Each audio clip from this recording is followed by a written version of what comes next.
Welcome to Talking Hoosier Baseball. Today is Wednesday, April 13th, 2022. I'm Carl James here with Cassady Palmer. Josh and Chris both have the evening off, so it'll just be Cass and I today. The Indiana Hoosiers had a split week, 2-2, losing the series in West Lafayette at Purdue.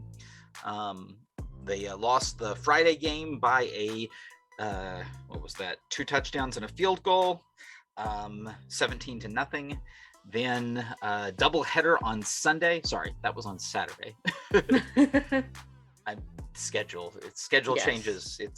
It's northern northern baseball at its finest. Yes. So Sunday doubleheader. The Hoosiers did win the opener of the doubleheader 10-3. Then there was a slugfest that went down to the last inning that the Hoosiers came up just shy, losing the rubber match 16-15. The road trip continued. The Hoosiers went to Terre Haute last night to face the Indiana State Sycamores. Looks like the Fighting Trees seemed to control it most of the game. Took a 5-1 lead into the ninth inning before quite an impressive run, including a 2-out, 3-run tying home run by Carter Matheson to make it 5-5. Tyler Dones hits the go-ahead home run to bring the Hoosiers up 6-5. And Braden Tucker slams the door. Both wins were saves by Braden Tucker, and you'll be hearing his name again, hint, hint, later in this podcast. So overall, you have to say it was based on what has happened so far, a relatively positive momentum week for the Hoosiers. Yeah, you don't want to lose a series to the Boilers. You don't want to do that up in West Lafayette. But you know what? The Boilers are a decent baseball team. Maybe not a good baseball team, but they're a decent baseball team. They got a phenomenal start out of their Friday starter, Smelts. The big podcast named him their big arm this week already. Yes, those guys are Purdue guys, but I didn't have any qualms with that decision. No, he really had his way with the Hoosiers. And I think they proved what the distinction was, because the Hoosiers had no problem pretty much hitting the rest of the the Purdue arsenal, including their guy in the ninth. They doubled up the number of hits on the day in just that one inning. I was gonna say, I'm thrilled if there's 25 runs of offense in a series. They hit pretty well off of everybody not named Smelts. Yeah. So what were your big takeaways from the week, Cass? Well, I hated that game one made me look smart. A lot of times I like when the team makes me look smart, but not when I look smart because we couldn't string together any offense and we plunked 7 Boilers in one game. And granted, some of those were in an 8th inning where the game had already pretty well gotten away. When you've got no offense to speak of and you're already down double digits, yeah, it can snowball pretty quickly at that point. But still, 7 plunks in one game, that's not ideal. Was hoping it'd be a reverse jinx where I say, oh, hey, we're one of the worst at plunking teams and they're one of the best at getting plunked, and it would negate it. And no, that didn't happen. Well, it didn't happen that game. Largely steered clear of plunks the rest of the game. I think it was 2 or 3 total in the remaining 2 games.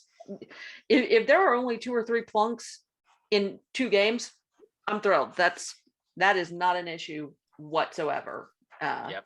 Yeah, in that first game, every pitcher plunked somebody. That was the thing that really blew my mind. Yes. And so that was what stood out initially. I don't have much by way of hard stats this week. It's crazy busy time at work for the next 3 weeks or so. But one of the things that just stood out to me was Grant Holderfield being able to pitch as well as he did in both ends of the doubleheader. That just really, really impressed me. And then Ty's outing against Indiana State. Both of those to me were very, very positive developments in a time where, what would that be, 42 runs over the 4 games? I think 36 on the weekend. No, 41. Math. If you're giving up 41 games across four games, 41 runs, 4 games. But both Grant and Ty very much impressed me in relief, and that's been a little bit of a sticking point, has been relief outings this season. So those two very much impressed me. And then outside of that, first game against Smelts, the offense went bonkers. I like seeing that. Struggled a little bit to start off at Indiana State.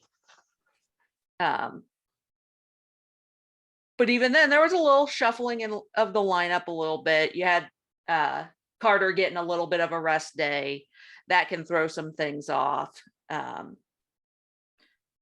But once they got to that 9th inning, it was no problem. It was clicking, and I love seeing a freshman come in, pinch hit situation, 2 outs down to his final strike, and just knock one over the outfield fence. That's always fantastic. And then to see Tyler, who's never going to be your biggest home run guy, follow that up immediately with a home run of his own. That was special. And that's the kind of momentum you kind of need going into the back half of the season, is getting those close wins, late game situation wins. That can be really helpful to build some momentum. Yeah, I got a chance to talk to Coach this afternoon in the weekly media session. His take on it was just that, you know, the team has managed to battle back from being behind several times and has kept coming up short. And he said it was just good for them to finally get over that hump and have one of these comebacks and actually win it. Yes. That they deserve that. And what he said was that above all else, the pitching kept it close enough to allow that to work. Mm-hmm. When in the past, the pitching has just let it stay just a bit too far out of reach. Yeah. And let's be honest, and I think it's, you know, hey, holding a team to 5 runs on a midweek, a good team. We're talking a Missouri Valley team. Missouri Valley is a real honest to goodness conference. Yeah. So you have a team it may very well be a regional team in Indiana State, to hold them to 5 runs in a midweek, you know, with an assortment of arms going. Oh yeah. That was a positive experience. And there were, you know, four walks, and even the coach admitted the last walk was kind of an non-intentional. Yeah. And to me, with the Indiana State game, looking at my scorecard, 5 of the innings, never a runner did not get into scoring position at any point. Might have been a leadoff home run in one of those innings, but yeah, one leadoff solo shot, I'm not concerned about as a general rule. Because the issue this team has had is walking somebody and then giving up a home run. Right.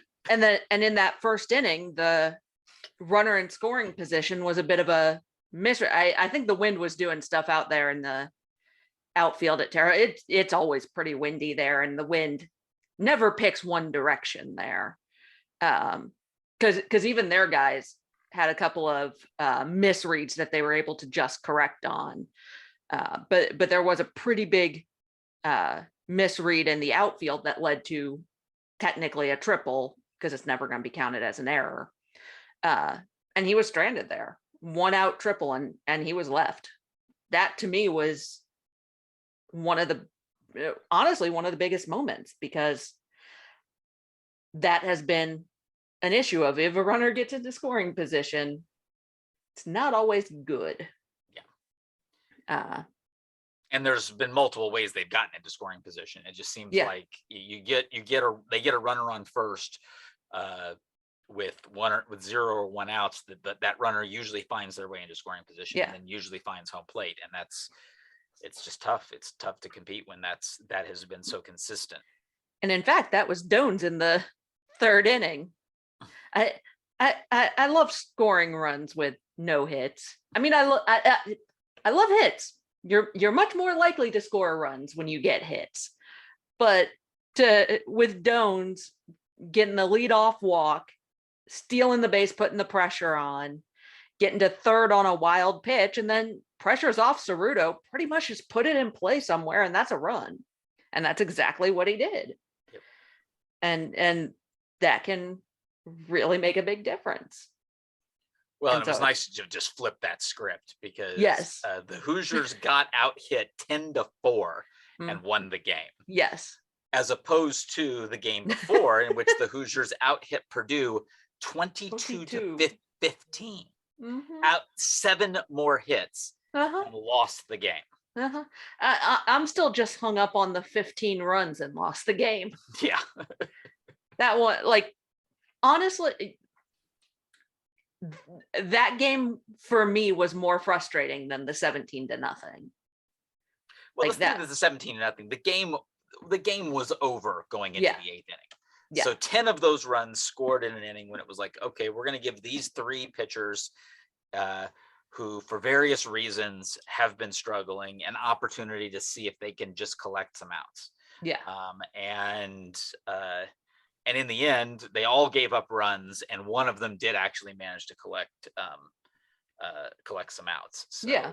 And I have no, and that's why that one, to me, that's kind of I don't want to say a collective failing, but if your offense scores none, it doesn't matter how much your pitching gives up. Like everybody has a little bit to play in that, but yeah. But gosh, when you're so close and you score 15 runs in a rubber match against your rival, oh, that one is. I know we've talked about this a little bit on a close loss versus a blowout. Those close losses hurt so much more. Yeah. And I get that. And as a fan, I think that I definitely absolutely see that. Coach's take on that is more of the team competed. That was his thought absolutely. on that, was that it was good to see, competition, because we met with him after the Saturday game. We could not meet with him after the doubleheader Sunday because of the timing. It was just too late. We had to get back to Bloomington. But you could tell on Saturday it was a frustration at the lack of competition. And with the hitting, I don't think it was so much. I mean, that's just one of those tip your cat. Yeah. Smelts was on. He had our number. Yeah. And the point is, Perkins could have had a phenomenal outing, and that still was going to be a loss. Yep. Now there was sorry, before I get off of that, I have a huge recognition I want to give to Jack Perkins, which is, yes, he took the loss. Yes, he gave up 8 hits and 6 earned runs. Most of that was in the first inning. He still managed to pitch 6 innings. Yep. And that, with the state of the pitching right now, the importance of that cannot be understated. Yep. Jack Perkins pitching 6 innings is what allowed the team to both win the first game on Saturday and compete in the second game on Sunday. Yep. And was because of what Jack Perkins did. And if you had told me after that first inning with 31 pitches that he would be able to go 6, I wouldn't have believed it. Yes, there's a reason he is the ace of the staff, and it's not that he's always going to have the best outing, but you know what? He's going to get He's able to dial it in, and even if he doesn't have every one of his pitches, even if he's had a rough outing, he's able to dial it in and do his job for the rest of that game. Yep.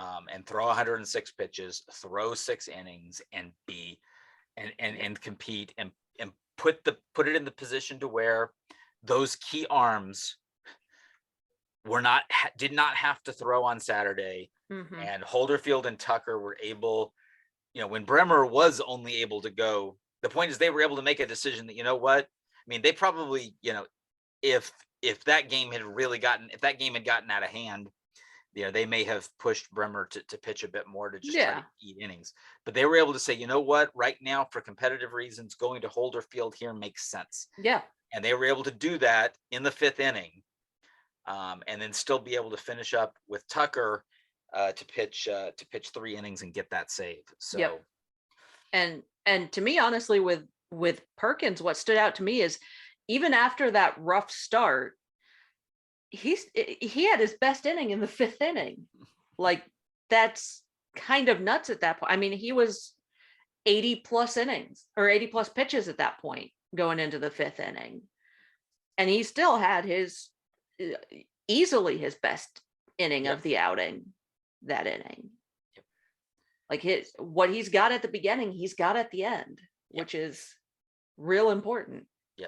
As I said, I'm feeling really good about our starters.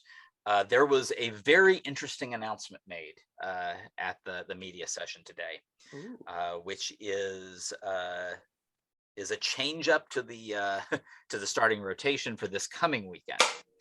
And the reason the coach gave was that the 2 starters have both had to pitch on 5 days rest in the past, and typically a college pitcher is on 6 days rest. They get a full week, essentially. So they're always, if you're pitching on Fridays, you're always pitching on Fridays. Well, because of the change in the schedule, it was Saturday, Sunday for Perkins and Bremer. It will be Saturday, Sunday again for Perkins and Bremer in Piscataway, which means that it's going to be some sort of staff type day to start off the series on Friday. And coach was very clear on that. Now, I'm willing to do a little bit more speculating here that I think there might be some strategy involved in this too. Oh, yeah. I might be wrong. I have no clue here, but I'm thinking there might be some strategy involved with this. Going on the road to play under the sun. Yes. Not under the lights. No. Not under the non-existent lights in Piscataway. Yes, we're going to the Big Ten leader that doesn't have lights. I did love Feeney's suggestion of like drone spotlights flying above the game. I liked that idea. Yeah, the parents can turn on their car lights as well. So yes, there's things they can do to try to light the place up. But no, the first game will be at 2 p.m. In order to try to get that game under. So it will be very important that the bullpen for IU throws strikes so the game does not go 7 hours and end up having to be delayed for darkness. So. Yeah. That still just blows my mind how they, in this day and age, do not have lights. I think my high school field has had lights for years now, and Rutgers doesn't. But the point is, you're going to play what is clearly a very good team.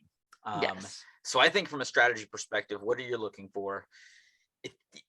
For the longest time, IU has constructed its starting rotation with the idea of if the team is able to get a sweep, you want to get a sweep. Mm-hmm. So you have your best guy going on Friday, then you go to your next guy on Saturday, your next guy on Sunday. Mm-hmm. Unless something, and then of course you might get into a situation in which you're already set up, which like last year, it was kind of backwards because, Bierman was coming off injury. And he was relegated to Sunday, but by the end of the season, he was the best pitcher. Right. But it just happened to be on Sunday. In 2019, Saul Frank wasn't even in the rotation. Yeah. He had to replace the hurt Summer. But then Saul Frank found it, eventually became Big Ten pitcher of the week. And again, he was pitching on Sundays. Yeah. So I think it kind of makes sense for Indiana at this point. I'd say you don't feel bad if you can prevent getting swept on the road against the best team in the Big Ten. Yes. So winning Yep. one of the next 3 is, you don't feel bad about it. It's not the goal, but you don't feel bad about it. Right. Winning 2 is It's the great. goal. Yes. That's the great. You're not thinking about a sweep. If its sweep were to happen, it would be fantastic. Yeah. But the point is, you're not really going for it. So you're, I wouldn't say sacrificing that first game, because you're not. You're off. No. You've got an offense that should be able to win any game. Should. But you know what? If their Friday guy shuts it down, We haven't lose that wasted our game, best guys. you haven't wasted your best starters, and you have a chance to go win the series with both of your starters. Yep. So from that perspective and a strategy perspective, and we've seen this from from teams that come to the BART and do this intentionally. Absolutely. A lot of these mid-major teams that are brought in for these early season series that come in and they pitch it backwards, intentionally trying to, hey, you know what, we're going to try to steal we're going to try to steal one of those 2 games. Yeah. We'll try to win the last 2, because we just don't feel like there's much of a competition there and against that Friday starter, which is weird because IU's generally been pretty balanced. Now IU isn't. IU really does have 2 starters and is better on those 2 start games. Yep. So it's going to be games 2 and 3 that IU is going to have those starters. Yeah. By all means, though, hey, you end up piecing it together and you got a lead in the 6th. By all means, they'll go to Braden Tucker to try to close it out. Oh yeah. So absolutely. So you're not going to waste that opportunity if it presents itself. However you're up. If you're up, you go after it. Oh yeah. But if it's Rutgers 10, IU 2, no, you're just going to keep giving guys opportunities. Eat some innings. And not just eat innings, but opportunities for guys to say, you know what, you struggled finding anywhere near the plate. Now you have an opportunity to try to locate pitches, compete, and see what you can do, and maybe earn a more prominent role in the next in the midweek or in the next week. So yeah. Oh, absolutely. And again, like I've said before, and we've brought this up a few times, these guys, at least the guys who are returners, they didn't get midweeks last year. They didn't get this opportunity to go figure it out live, go figure it out in the game. They didn't get that opportunity. So this is kind of that opportunity for them. All right. Well, the Big Ten is kind of already getting itself somewhat figured out. Again, it's interesting, but there's already a decent amount of separation.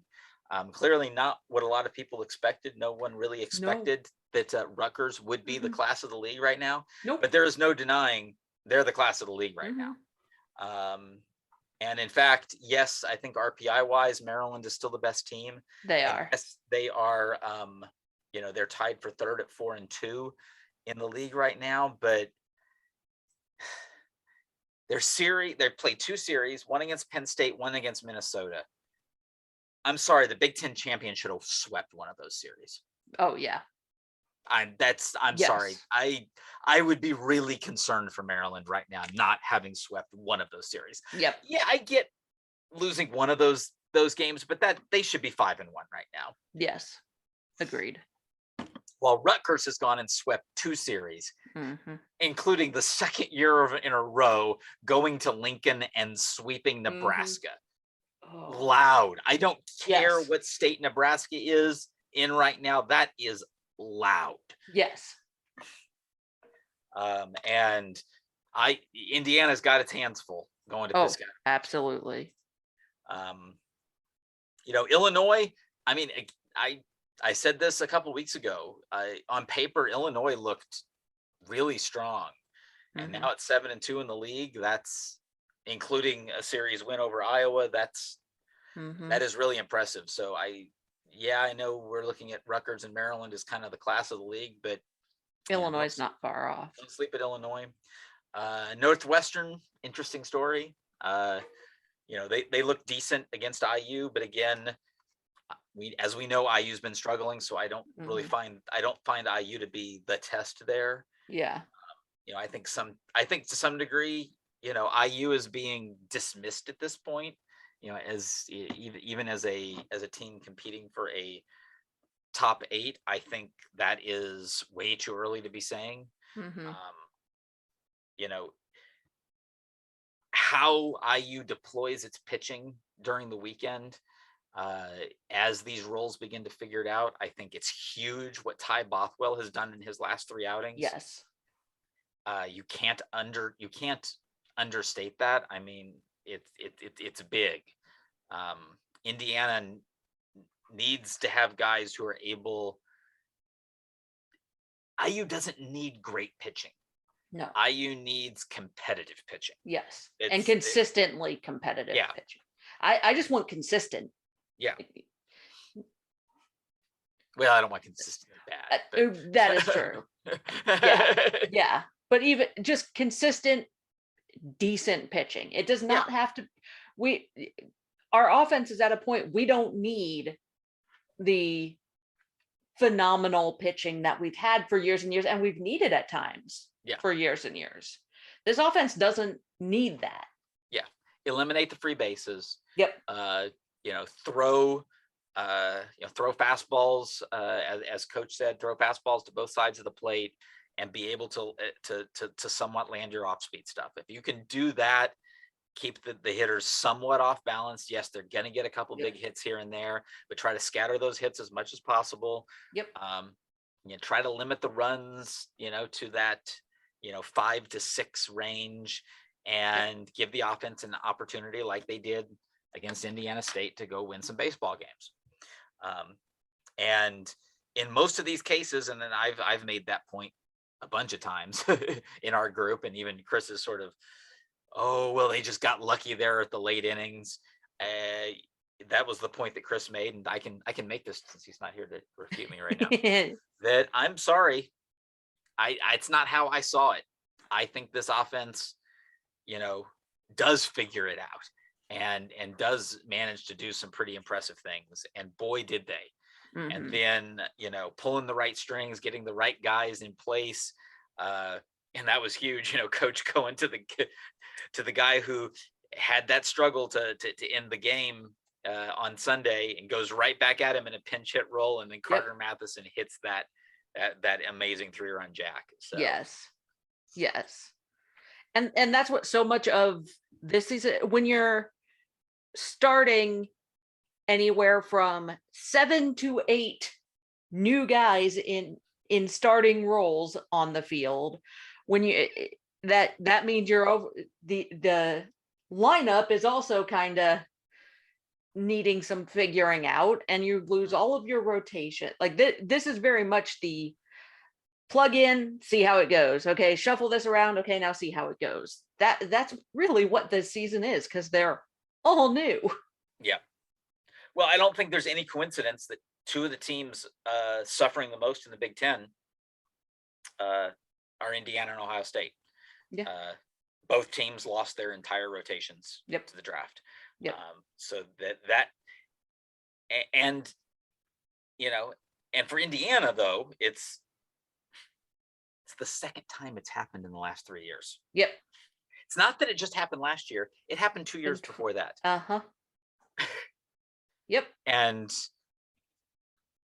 and I guess for us it was that we took that as the okay, now the expectation is you reload just like last time. And you know what, this is harder than that. Mm-hmm. And I hear, boy, did we see it. Read the Twitter responses to the official team Twitter. Nope. After Saturday. I went through and read them. I don't go into the comments anymore. Well, I did, and I read them, and it was a little like reading men's basketball Twitter after a loss. But understanding when I read that probably a lot of the folks that said that hadn't really watched the game. Mm-hmm. Hadn't been paying close attention. Now I'm with Chris on that. Hey, it's awesome that you care. Yes. It really is. It's awesome I- that you care. I'd rather that than the opposite. Right. But some of the suggestions, some of the, oh, this is just horrible. This is worse. A direct quote, heads need to roll. Yeah, Come on. no. I No. disagree. I'm going to be flat out against that. And this is my biggest reason for that. Look at how frustrated those of us who were really paying attention were at the end of last year with how the offense was performing, how the position player core was performing. None of us thought that this coaching staff was going to be able to turn that around so quickly. Yeah. Oh, absolutely. Look at the amazing performance Yeah. that this core position player group is putting together this year. Both defensively and at the plate. This is a phenomenal group, and it's done with growing from within, with a guy like Bobby Whalen, with an amazing group of freshmen, and with a solid group of transfers, mixing all that together and making it work in year one of this kind of mix. You basically almost completely turning it over. They were successful. So on one side of it, they were very successful. The other side, less than successful. But starting to piece it together. I really not significant qualms with the two starters. And again, I kind of like where they're headed as Saturday and Sunday guys. They right now this team does not have a Friday starter. They just don't have that real, honest to goodness, dominant Friday guy. But to some degree, IU hasn't kind of had it last year in Gabe, even though he pitched on Sunday. That's true. Because McCade was the stuff was incredible, but the control was somewhat lacking, and you kind of need both, out of a Friday guy. So so probably not really since Jonathan Stever has there been that Friday guy. I would agree with that. Now I love Pauly, and Pauly was battled like crazy, but Pauly had more success on Saturday than he did in his junior year on Saturday than he did in his senior year on Sunday. Not that what that does is important, like we talked about. Hey, that opening game, at the very least, if you're able to eat 8 innings, and Pauly did have a couple, including that almost no hitter up in Seattle. He was pretty consistent with you're not going to have an early hook on him. It might not be the best outing ever, but and I'll tell you, pretty competitive and eat innings. I remember listening to the Big Pod and listening to Rob Vaughn talk about it, and it was so funny because they even beat Pauly in his last time they faced him. And he was still talking like, I'm so glad Pauly Milto is not in the league anymore. Sometimes you just see those guys who seem like they're there forever. And sometimes they really are there forever now with COVID years. And that's another piece of it, is that you're talking about facing guys that have that kind of experience that they're facing, while IU is really putting it together with a whole bunch of young guys. And even someone like Jack Perkins, who's been, he missed a ton of time due to injury. This is his first real regular starting gig. And he's heading a staff that's used to being, among the best in pitching staffs, and that's a lot to put on him. And to see what he did in this last week is awesome. Bradley Bremer coming from a mid-major and trying to do the same thing. And his improvement this season has been phenomenal. So you're starting to see those things get to piece together. They're starting to see those roles. They're seeing that, that Tucker is really kind of slotting into, he's the guy that's going to be in high leverage situations. As he should be. Grant Holderfield, next in high leverage situations, possibly first to kind of bridge to Tucker if that works when you really, really need that W. Maybe not a true setup closer, but something along those lines. Yeah. So, we're starting to see those pieces fall in line, and trying to extend to get more innings. I think, they obviously need to develop that a little bit more, especially if the goal is to try to squeak into the top 8, get to the tournament in Omaha, and the Big Ten tournament in Omaha. But then they're going to need to be able to pitch multiple innings and not completely fall apart. You can't just be offense. There's got to be pitching, and they know that these guys are talented.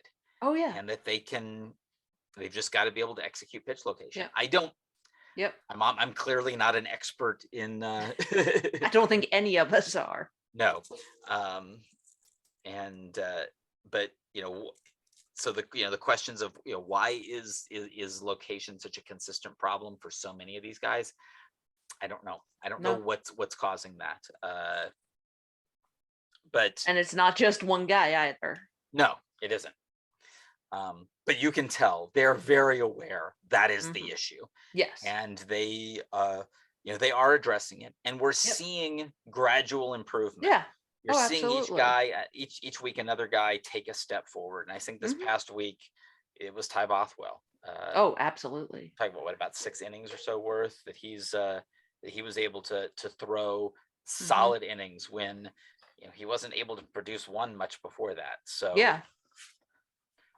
and again, like I was saying with because he was the one, he had the solo shot lead off an inning.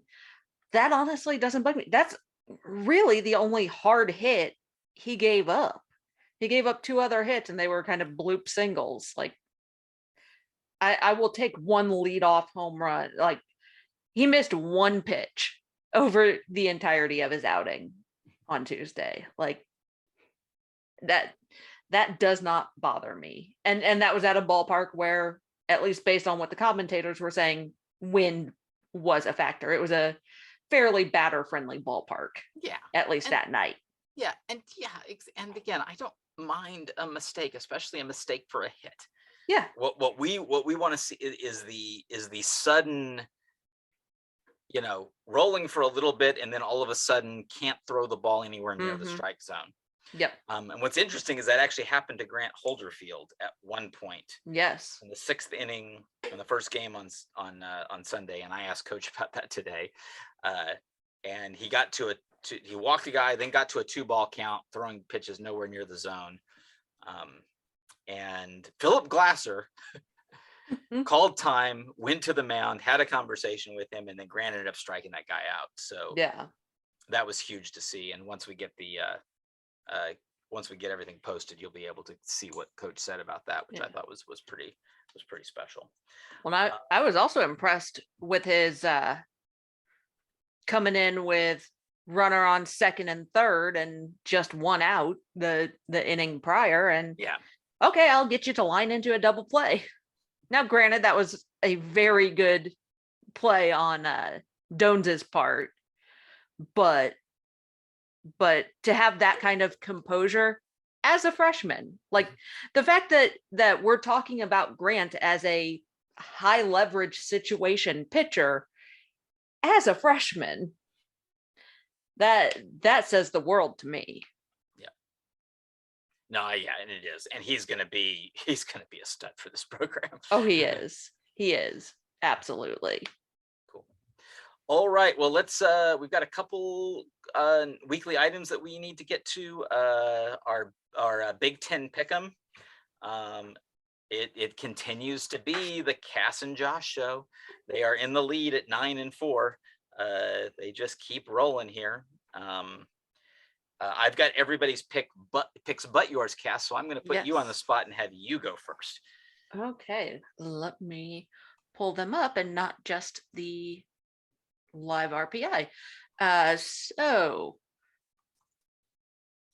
I am going to go with Illinois beating Northwestern at home.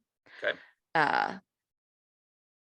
Because yeah, Northwestern beat us. I don't know that right now we're the barometer for Big Ten success quite yet. Gonna go Michigan at Michigan State. Don't think home field advantage does quite enough for them. This next one was my most difficult one to pick, and it was far more difficult than I expected. I'm actually picking Penn State over Purdue. Looking at RPI, they're only 10 slots different. Purdue comes in at 130 and Northwestern's at Penn State's at 140. And the big thing that stood out to me, Purdue is 1-4 in true road games. So I think that could be a big one for Penn State, who has not played all that bad considering their schedule. I'm going to take Maryland at home over Ohio State because I think home field advantage is enough for them. And I'm picking not Minnesota. Going with Iowa. Shocking. I'm going to be very surprised if I pick Minnesota at any point this season. Yeah. Not so spoiler alert. No one picked Minnesota this week. Honestly, I'll be more surprised if anyone does pick Minnesota again. Yes, I think Chris did it once and that burned him. And that's one of the reasons he is the only one of us that has a losing record right now. Yes. Yes. Okay. So since I started with Chris, I will continue with Chris, although he is continuing the pattern of picking multiple against the grain picks. He also joined Cassady in picking Penn State to beat Purdue. He has Ohio State upsetting Maryland in College Park. So that's an interesting one. Yes, as I said, we all picked Iowa. That's just, that's almost like, it's almost like it's that kind of just give me type series. Chris is bucking the trend here too. He's going with Northwestern in the Illinois state rivalry game against their rival Illinois. He is going with the home team in the Michigan rivalry series. He's going to pick Michigan State at home to defeat Michigan, which I don't think is all that on the limb. There's a lot of just head scratching as to Michigan hasn't yet identified, are they really good or not? We just don't know yet. Michigan State for a while looked good, and they have not looked good lately. Yeah. Josh and I were really close. We only differed on Illinois Northwestern. That was a coin toss to me. I really like Illinois, but I've seen Northwestern play on the road. And you know what? After a good week that got him a nomination in Big Arm, I'm gonna say Kobe Mo. Kobe Mo drives it home. He's gonna close out a game that's gonna win them. It's gonna win Northwestern a series. So that was my pick there. But Josh did go with Illinois. Josh and I matched all our other picks. We both went with Purdue. I do hear you, Cass, on that. That Penn State is pretty close. But I think Purdue's got, I think, a lot of really decent hitting. I like the way they spread out the lineup. They've got at least one good starter, and I think against Penn State they can put together a second win in that group. I fully expect, because they've done it every week, Maryland's gonna scuff a game, but I think they'll win the series. I think that they're gonna win a series at home.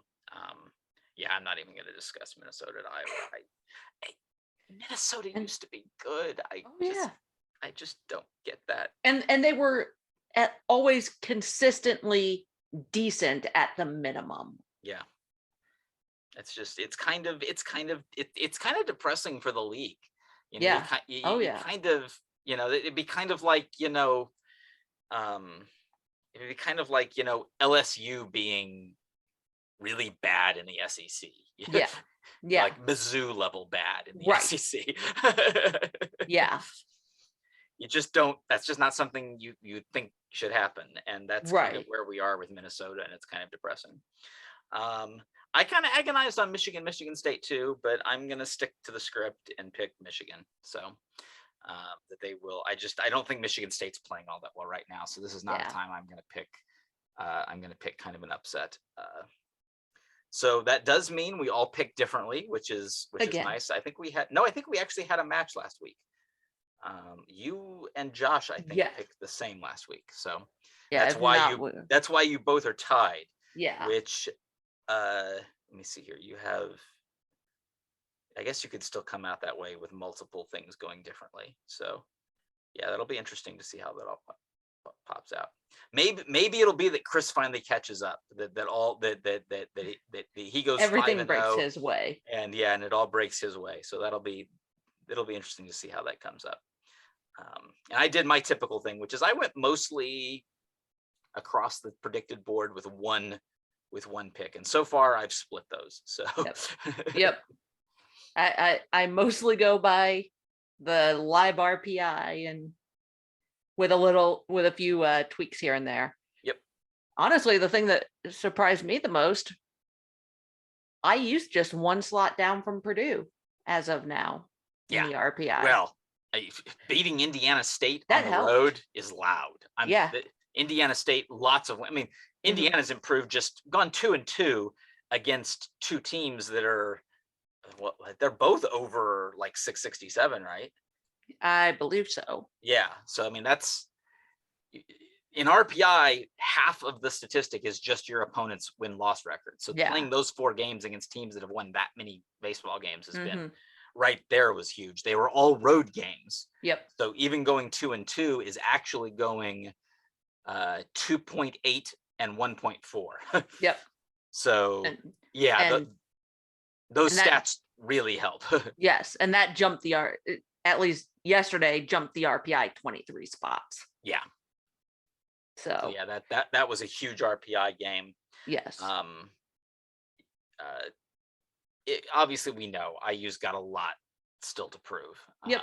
And the RPI really, we look at RPI as a comparison piece. As far as, getting into the tournament, that ship has pretty much sailed. IU's not going to be able to really get into that kind of a position without, just running the table. Right. Well, and then just somehow every pitcher suddenly is able to locate pitches. Yes. All at the same time. Yeah. I'm sorry. I don't see that. I could foresee gradual improvement that gets to the point at which maybe the team can make a run in the Big Ten tournament. Yep. But they're going to need all the pieces to fall in place over that time, and it's going to happen slowly. Like this, it's going to be like, Ty Bothwell this week. Maybe. Yep. Maybe Reese Sharp gets closer the next week. Maybe John Meduno not only is able to do what he has been doing, which is being able to keep the ball in the strike zone. Yeah. But maybe he's able to start getting weaker contact and not just getting hard contact all the time. Yeah. And some of these guys maybe being able to stretch a few more innings. Yeah. As they're going. Maybe Joe Moran can pitch 1 inning of real good. Yeah. And be able to get mostly soft contact, maybe only one hard contact, and be able to do that for an inning.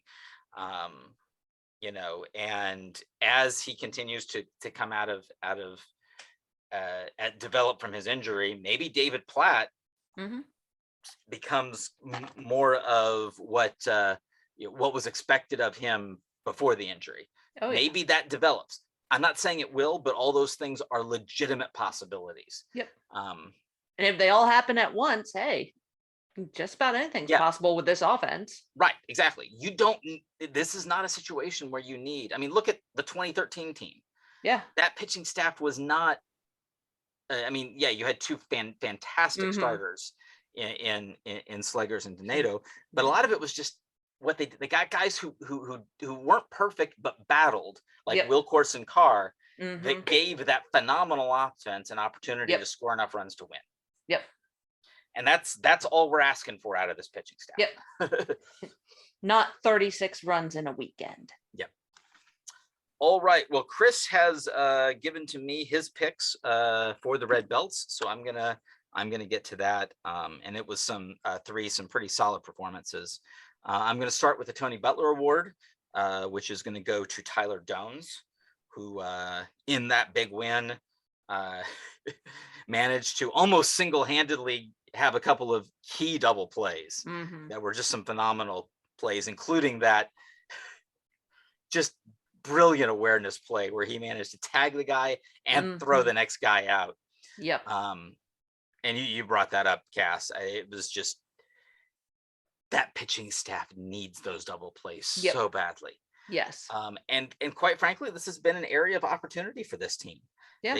They're able to, for the most part, avoid the mistakes that lead to not getting any outs. Yeah. But they've just not been great at turning double plays.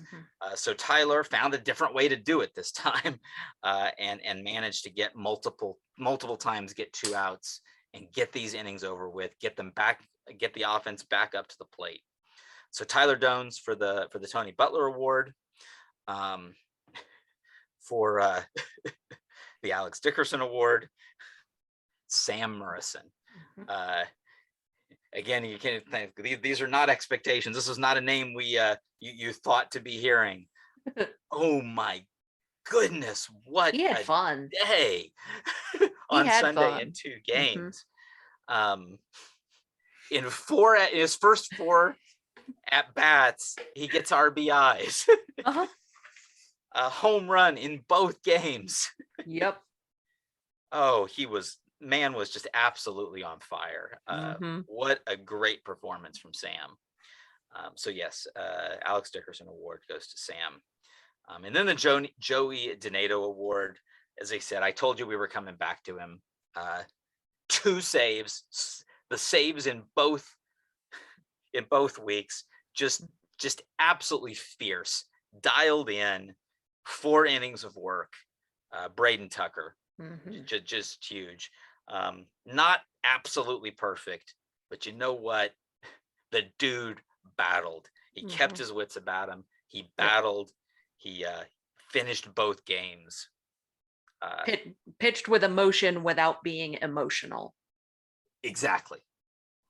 You hit it right on the head. Yeah, exactly. It's one of these focused emotion that allows you to be successful. Yep. Not emotional, out of control, not able to focus. Reminds me of Jake Kelzer. Yeah. With that aspect. And and I think that's important. And Coach really addressed that here, because he's like, yes, he knows Braden Tucker would like to start. He'd like to be that starting pitcher. But you can't overestimate how important, how absolutely important those key relievers are. Yep. And that's been how IU's pitching has been so good over this 10-year run. It has not just been with starting pitching. No. And in fact, I'd say less so. Yep. We talked about that 2015 team, and even the independent thing. They go down to play a team that's a national seed like Vanderbilt, and they rate how all the teams go. And they said, well, the one thing to say is, at all the 4 teams there, Indiana by far has the best bullpen. Yep. And that's what made Indiana so competitive that year. Yep. And I'd say, and I'd say even last year, it was the fact that yes, there were 3 great starting pitchers, but the point is that team did not let up. And then they'd had bullpen games where John Meduno would be followed by Ty Bothwell, would be followed by Machaki. And those were some of the best games they pitched overall, when the games where it wasn't one of the core starters that was pitching. Yep. And I'm kind of excited to see a Friday that's going to be a staff day. Yeah. It might blow up in the team's face. I get that. But you know what? I'm excited to see. I'm excited to see how they compete. Yep. I'd rather not blow a Perkins start again like that, in all honesty. Yeah. And if You the know, and Friday guys who we're going to have the most trouble against on the offensive side, why not? So often for IU, it's been, we know our Friday starter is going to be better than your Friday starter. Mhm. And so that hasn't even been a concern really. But at this point, it's a little different. Not that Perkins has not been good as the Friday starter. Our offense hasn't given him enough. He's done well. Yeah. We just haven't been able to hit Friday guys. Well, we've gotten, and this is the thing, I don't feel that we've done bad at hitting Friday guys. I think IU has gotten a little unlucky at getting Yes. these Friday guys at their best. Yep. And sometimes it's a roll of the dice. I mean, got that last year. That sweep at Ohio State was just, they hit every one of those guys at their best game. And those are guys, they were not able to replicate that the rest of the year. No. And say, well, it's just because of Indiana's offense. No, it wasn't.